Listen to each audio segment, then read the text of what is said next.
My name is Rob Hill. I'm 30 years old. I'm a professional mixed martial artist and I coach here in Dubai. I've been competing in sport for like 20 years of my life and doing MMA professionally for the last 10 years. How did you get into mixed martial arts? So I started it all the way back in high school. I grew up in a place called Wollongong in just south of Sydney in Australia, and we actually did jiu-jitsu in high school. And I think I was like 15 years old, and then from the age of like 15 through to 18, I did different things. Like I did like different martial arts, a little bit of boxing, like some capoeira, some just all kinds of different stuff. And then when I was 18, I moved to Sydney. I started kickboxing. And then when I was 20, I started doing Brazilian Jiu-Jitsu. And what got me into mixed martial arts was I was in the military for a short time, just as a reserve. And while I was on a training mission, I was on an off day. I was in like an electronics boutique store, and I actually saw a UFC DVD. And it had Tito Ortiz versus Vitor Belfort on the cover. I was like, oh, this is sick, so I watched it. And I think I was like 18 or 19 at the time. And then I was like, that's sick, I want to do this. This is so awesome. You know, having done martial arts for a long time, I was like, well, this is really cool. This is what I wanted to do. So when I got back to Sydney, I started with my coach there and yeah, just started competing. It's really good. How did your transition come along with all these different martial art backgrounds that you have? How did it come about when you actually put it all together? At first, because I'd been doing it for quite some time, it was kind of like a big mess. And over time, I kind of just kept competing and trying to refine what I do. And now I feel like I've got a pretty solid and well-rounded skill set. Can you talk about your team back in Australia, and can you talk about your coaches now that you're competing at a much more professional level? Yep. My coach in Australia is Anthony Lange. He's a third-degree black belt. He's a two-time world master champion. He won his last gold medal like last year. He's like 51 years old, so that was really cool. Our team, he's been doing Brazilian Jiu-Jitsu for over 20 years now. He was the first, one of the first guys from Australia to practice mixed martial arts and Jiu-Jitsu. One of the first guys to go over to Japan and compete in the Vale Tudo competitions in '94. And he's been building a team there in Australia for over 20 years now. So to be part of that team was a really, really good thing, a really positive experience. There were a lot of guys there with many different backgrounds in martial arts. I trained with a lot of like multiple time Australian champion kickboxers, a lot of different guys in Australia. I did a lot of traveling, did a lot of training, got as much knowledge as I could, wrestled with a lot of good guys, did jiu-jitsu, did kickboxing, Muay Thai with a lot of good guys as well. So it was really good experience. So obviously you've been coaching over here. You've been coaching and training for quite some time over here in the UAE. Can you talk about how you train over here and some of your training partners, given that the busy schedule that you have? Sure.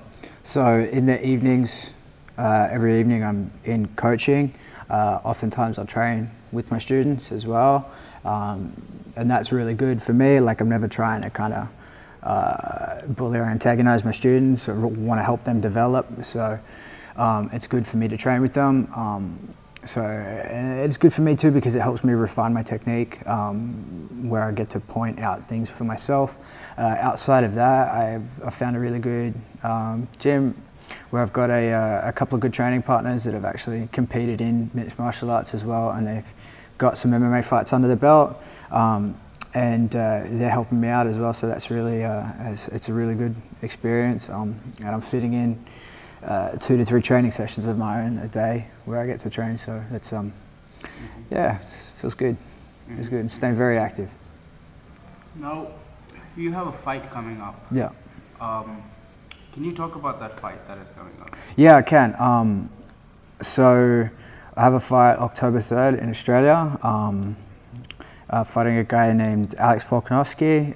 We actually grew up in the same city, so it's we're competing in the same city against each other, so it's really good. He's a tough fighter. He's only lost like one fight in his career so far, so this will be a good test for me, and I really look forward to getting in there and putting on a really good performance and showing everybody, my coaches, the development that I've undergone over the last couple of years and how I'm going to apply that when I go and compete. Mm-hmm. Now from here you're going to take off to Thailand. Yes. To set up camp over there before your fight. Can you talk about what you aim to focus on when you go to Thailand, and how do you aim on taking your training once you're there? So while I'm there, I'll be over with some guys that I trained with at Phuket Top Team. They're a full-time martial arts camp. So they've got they have a lot of fighters coming in and out, traveling and training there. While I'm over there, I know that there's going to be a couple of really highly ranked fighters from different organizations like UFC, ONE FC. They're going to be over there at the same time training while I'll be over there, so that's going to be a really good experience to have. The great thing about going over there is that I get to just focus for a few weeks on just developing my skills and getting as fit as possible and putting myself through the grinder every day, so that when it comes to fight time that I'm not just physically prepared but mentally prepared to go through whatever situation I may end up in. Mm-hmm. Now, as a coach, can you talk about what are the areas that you focus on while you're coaching, and what really do you believe, apart from technique, should somebody focus on as a coach?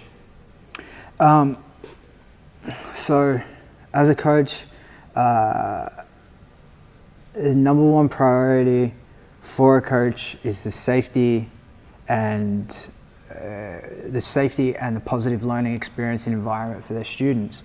So you obviously want to have your students having a good experience when they're in the gym training with you. I like to try and foster a positive attitude with the guys here. You know, there's always going to be a little bit of banter. Everybody's going to have fun with each other.